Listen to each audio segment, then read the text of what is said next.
Yo, what is good? I apologize for the car passing by. I feel like it's taking its sweet time, but it's as loud as possible. So, I got it perfected?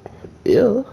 With this week's episode of Kamuy, I am thoroughly surprised that this show can continuously keep me on my toes and make me think of what else is going to be possible to pop up. And I honestly love what I've gotten so far from this. It's kind of crazy to think that everything I've seen so far doesn't even seem to scratch the surface of what's going to come next because that's just how these characters live. Um, I feel like this is the episode that kind of showcased that everybody has their uh, regrets and some of the people don't, right? Like it shows that there's regrets that exist, but there's also the evil in some people that make them believe what they're doing is actually right and that they don't deserve divine punishment or anything along those lines. So thinking about that and seeing how many people are running into their ghosts, to their shadows, and even taking care of things that they had running for years and years on in. Our old man, the one of the best characters in this show, because my huntress straight up got caught up on the train. I forgot, was it a train? I forgot where they were, but it was like an inn or something where people can stay and relax. And he like picked her up and she just passed out in his arms, man. So I knew he was a good guy, but at the same time, I know how ridiculously evil he is. So it's gonna be pretty nuts to see all of this come full circle.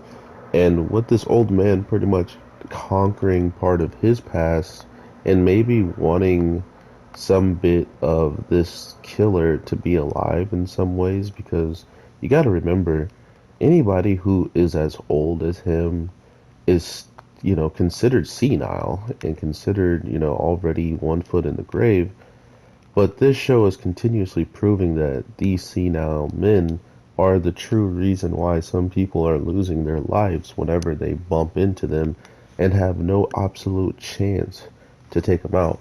Three people versus one instantly get taken out with their toes being sliced and, and one of them getting shot.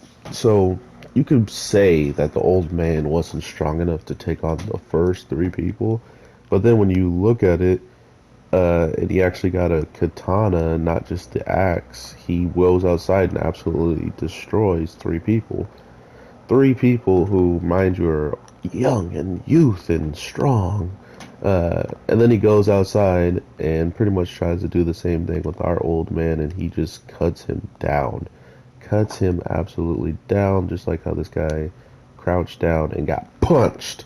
Um, but I love when shows give us instances of things that we don't yet fully understand why it's happening, who it's happening for, or even what the complications were to lead up to that point.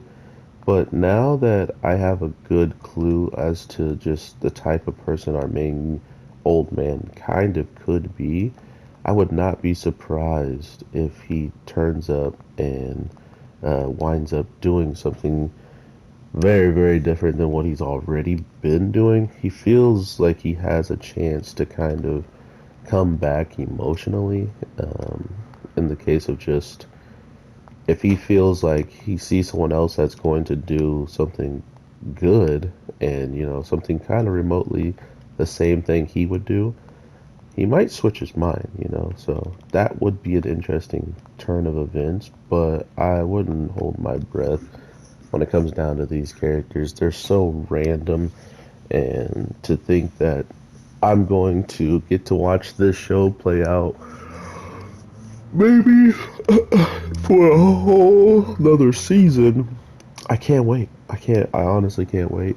Um, because after seeing all this and seeing the old man pretty much take down part of his past, take down someone who can still fight with the best of them once he gets back into the killing zone, these things are now off his burden, off his back. Knowing that they're around, knowing that he should be had done delivered the final blow and stuff.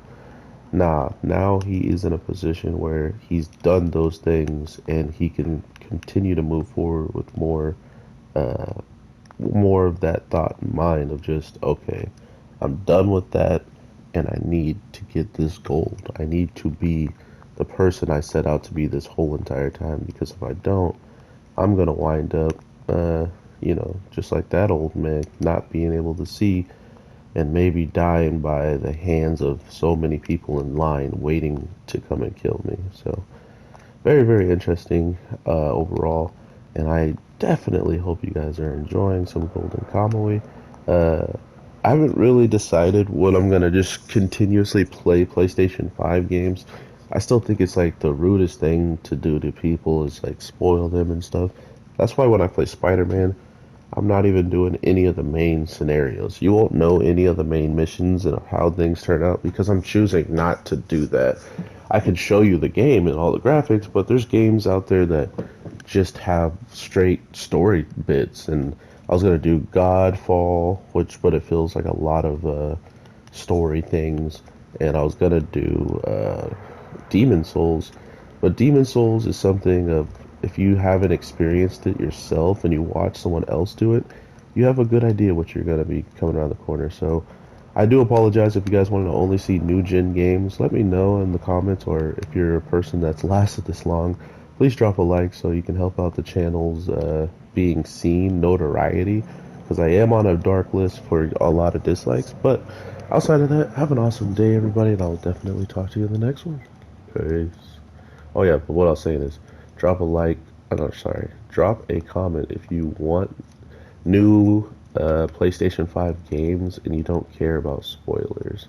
Because to be fair, a lot of people, uh, a lot of people mute me and just watch some gameplay sometimes. So I ain't even mad at it.